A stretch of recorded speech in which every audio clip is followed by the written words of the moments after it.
Am I the a-hole for wanting my fiancé to have dandelion in her wedding bouquet? I need to know if I'm in the wrong here.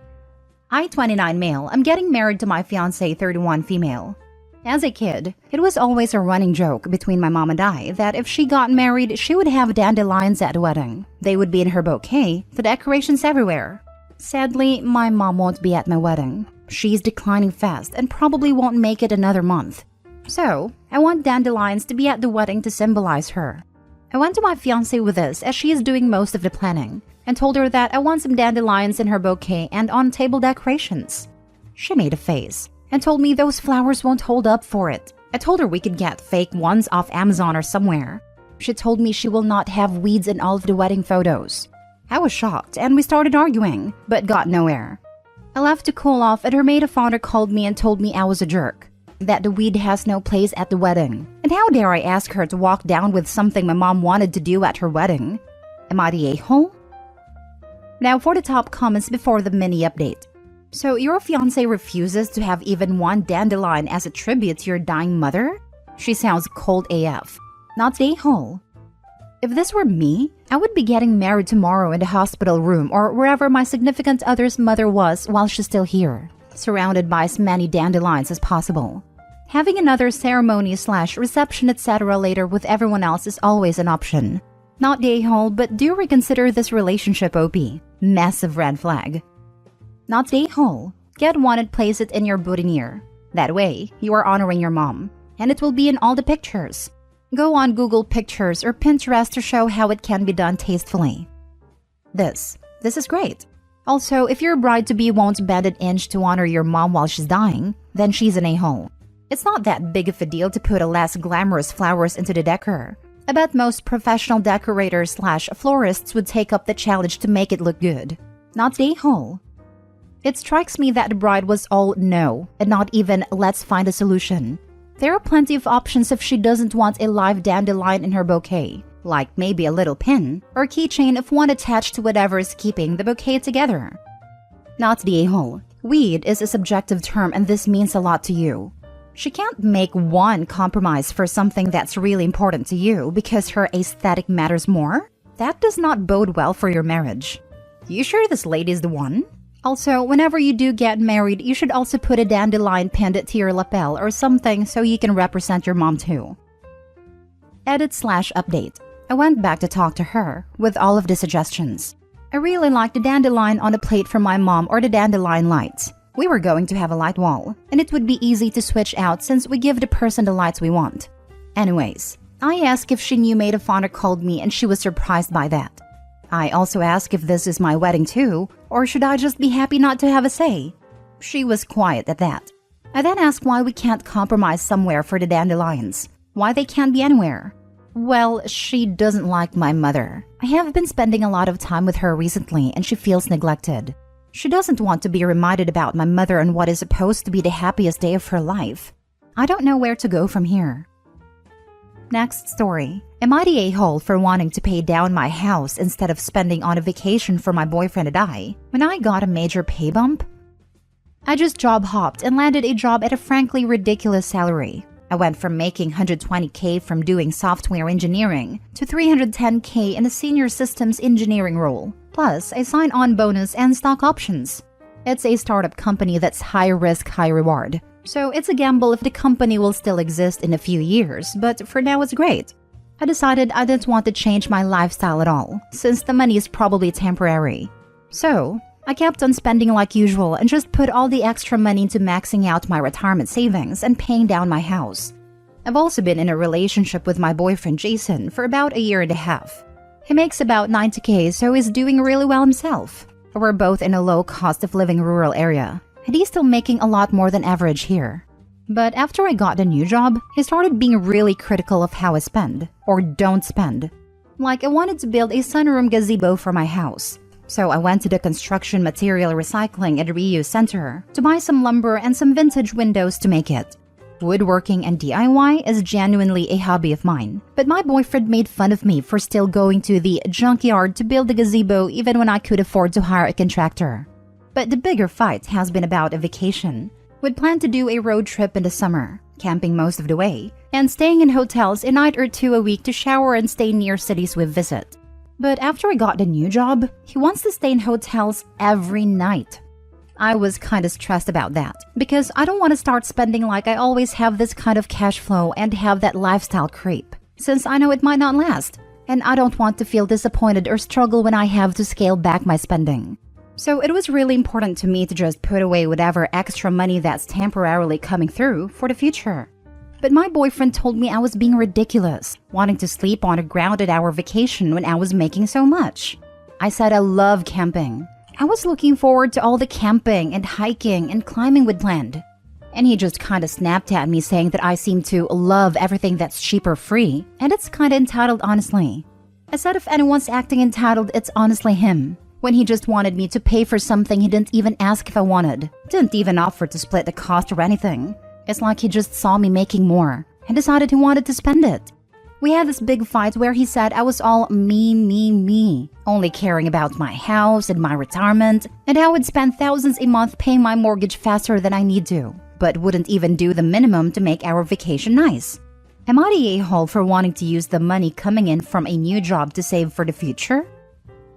Your boyfriend sounds like he has extremely different financial values from you. The concerning thing here is that he refuses to respect your financial values and seek to impose his on you. He absolutely feels entitled to your money. It's fantastic this happened now, because he's showing you who he is before the relationship gets more serious. And this isn't the guy, not the a-hole.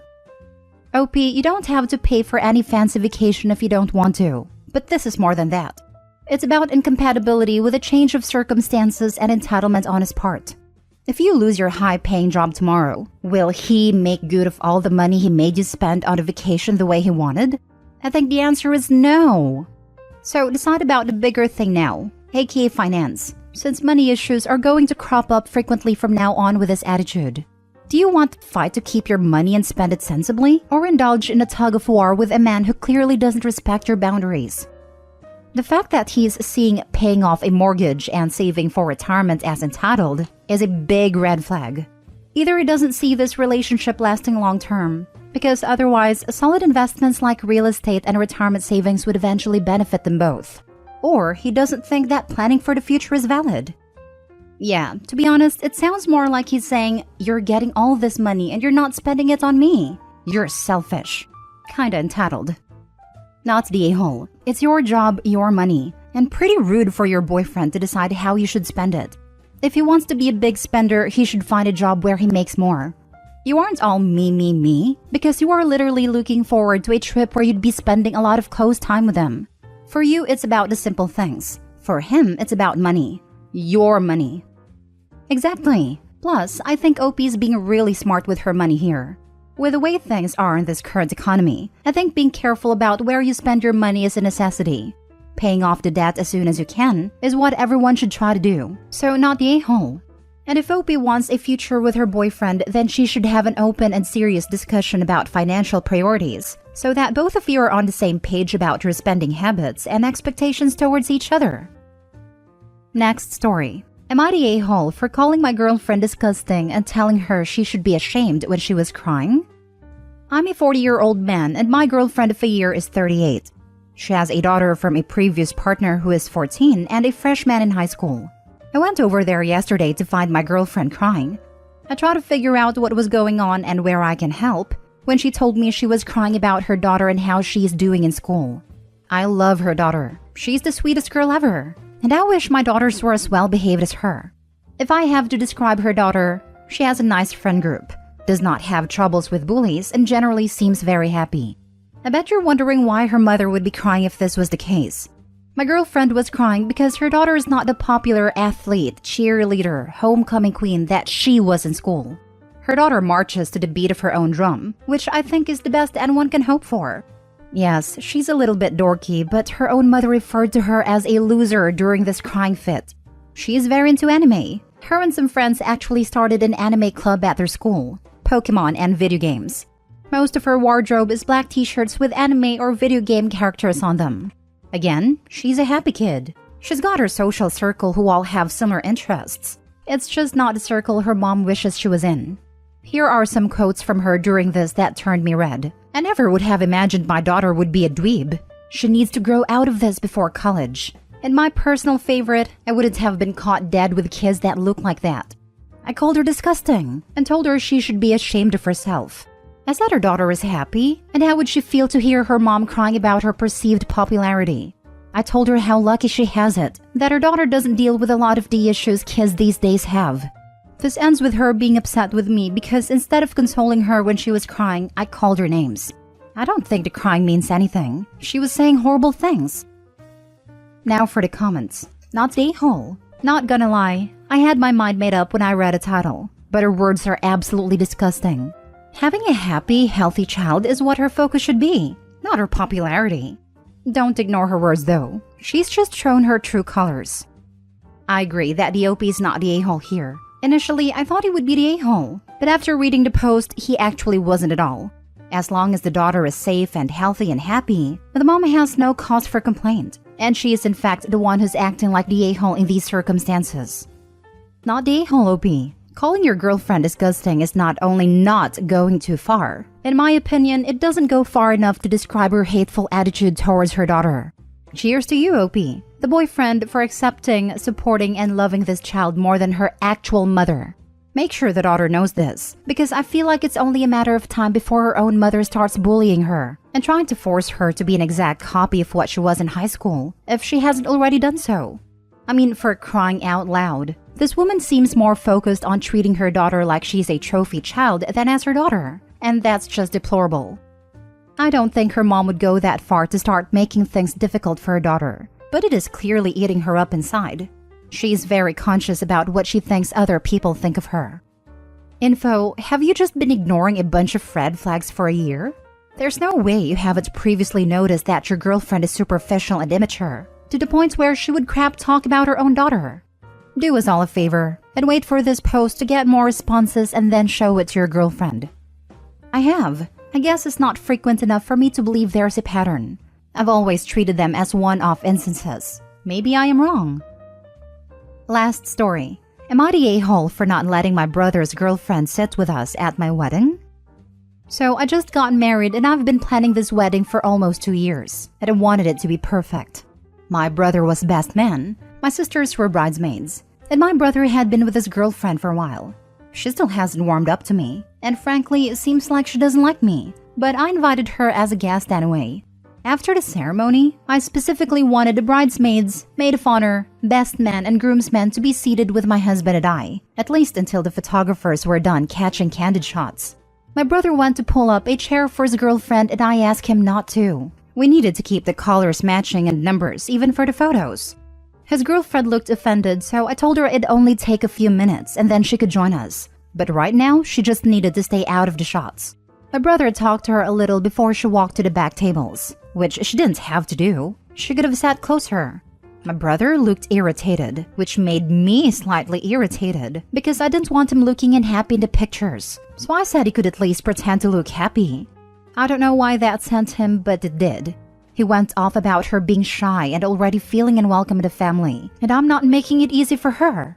I told him it didn't seem like she was happy to be here anyway. She doesn't seem like she wants to be part of this family at all. And frankly, I didn't want her unhappy expression to be permanently displayed in pictures of what's supposed to be a happy occasion. Then he storms off and sits with her.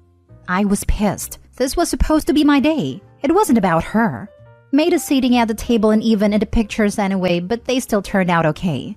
My brother isn't talking to me, even though I apologized and offered to apologize to his girlfriend. Some things I said out of anger, but also feel like I should have been granted some respect, and they should know how important it was to me, since they know I'd been planning this day for so long. The rest of our family and friends at the table just tell me it was awkward and don't want to pick sides. So am I the a-hole? Edit. All partners were aware and perfectly fine with waiting for pictures to be done. After the more formal candid shots were done, everyone was free to go where they wanted. Actual candid shots were going to be taken when everybody let loose and started having fun, and everyone was able to get pictures taken with friends, partners, and family. The staged candid shots were specifically to be framed and put up in our house, so I preferred only the people involved in the wedding to be in those. Everything else would be put in an album, and also shared with friends and family who might want to print theirs out. My brother and his girlfriend are still in many of the pictures. For the record, I don't think she was actively trying to get in the shot or mess anything up. My brother and his girlfriend have been together around a year. And for anyone confused by the staged candid photos, I understand it sounds pretentious, but it's not easy taking actual candid shots of 10 people without at least one person looking like they're in the middle of a sneeze or something. I thought it was common etiquette that only the wedding party sit at a head table. I don't recall being at a wedding where that was not the case. Not the hall. We had 2 head tables because we wanted our wedding party dates with our partners. It also helped when one of the bridesmaids was engaged to a groomsman. But I have been to more than plenty of weddings where my wife was in the bridal party and had to sit with other people. Once the dancing starts, everyone moves around. But I will say with digital pictures, the photographer usually takes way more pictures than you could possibly fill an album with. So there really was no harm in having her in a picture at the head table, when you can take another with her not in it. We had way more photos that we didn't use, and if the photographer actually printed them out, we gave them to the guest, not the a-hole. Not the a-hole. No one wants a random ex-girlfriend of their sibling in the wedding photo on their wall. Yep, no one wants to say this, but at a time the sibling/friend will beg to have their partner in the photo, and then a year later will beg to have the photo taken down or edited to remove the ex they now hate. She only wanted a girlfriend not to be in a few photos of the wedding party, who were all wearing matching outfits.